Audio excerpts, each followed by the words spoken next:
കഴിഞ്ഞ 4-5 വർഷങ്ങളായി ടെൻഡക് എക്സ്പോ എന്ന പേരിൽ നടന്നുവന്നിരുന്ന എക്സ്പോ, പ്രോബൈബിൾ എന്ന പേരിൽ നടന്നുവന്നിരുന്ന എക്സ്പോ ആണ്.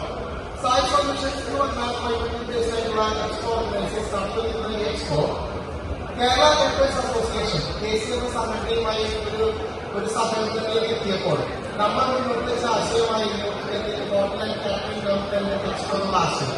ഈ ആശയം അവർ 100% ഉൾക്കൊണ്ടുകൊണ്ട് നമ്മളും സായി സൊല്യൂഷൻസ് ചേർന്നുകൊണ്ട് ഇന്ന് ഇവിടെ ഡൽഹിയിൽ നിന്നെല്ലാം ഒരുപാട് കമ്പനികളെ കൊണ്ടുവരാൻ സാധിച്ചിട്ടുണ്ട്.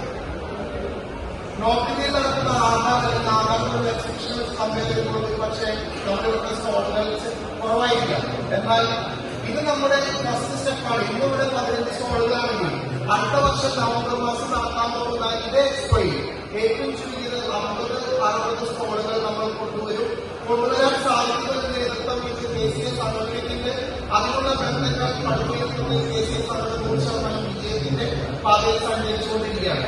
2027 നടത്താൻ പോകുന്ന ദേശീയ സംഘടനയുടെ സംസ്ഥാന സമ്മേളനത്തിന്റെ ഫസ്റ്റ് ചവിട്ടുപടി എന്ന രീതിയിലാണ് നമ്മൾ ഈ പറയുന്ന എക്സ്പോയുമായി സഹകരിക്കുന്നത്.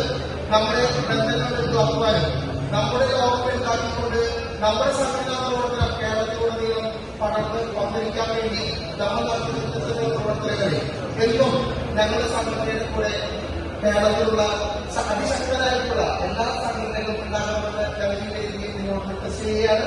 എല്ലാവരുടെയും സഹായ സഹകരണം പ്രതീക്ഷിച്ചുകൊണ്ട് ഞങ്ങൾക്കൊപ്പം തന്നെ ഇന്നിവിടെ എത്തിച്ചേർന്ന എല്ലാ നമ്മുടെ അംഗങ്ങൾക്കും ഒപ്പം തന്നെ സ്റ്റോളുകൾ നമ്മൾ ചോദിച്ചു ചെന്നപ്പോൾ ഒരുപാട് പേര് നമ്മുടെ കച്ചവടത്തിൽ തോന്നി. നമ്മളതിനോട് നിങ്ങൾ ടെൻഷൻ അടിക്കില്ല. കാരണം KCMS സംഘടിപ്പിച്ചിട്ടുള്ള എല്ലാ കമ്പനികൾക്കും അറിയാം നമ്മുടെ വാക്ക് ഒരിക്കലും പാഴ്വാക്കായി പോകാറില്ല. നമ്മൾ പറയുന്ന വാക്കിൽ 100% ആത്മാർത്ഥതപ്പെടുത്തി അത് നമ്മളുമായി സഹകരിക്കുന്ന കമ്പനികൾക്ക് 100% കിട്ടാൻ വേണ്ട എല്ലാ പ്രവർത്തനങ്ങളിലും എന്താ പറയാ ഏത് കാര്യങ്ങളിൽ നമ്മുടെ സംഘടന അവർക്ക് കൊടുക്കാറുണ്ട്. അപ്പൊ ഇത്തരത്തിലുള്ള എല്ലാ ഉറപ്പുകളും നമ്മുടെ സംഘടന പാലിക്കുമെന്നുള്ള വാക്കുകൾ കൂടി കണ്ടുകൊണ്ട് ഞങ്ങൾ നന്ദി.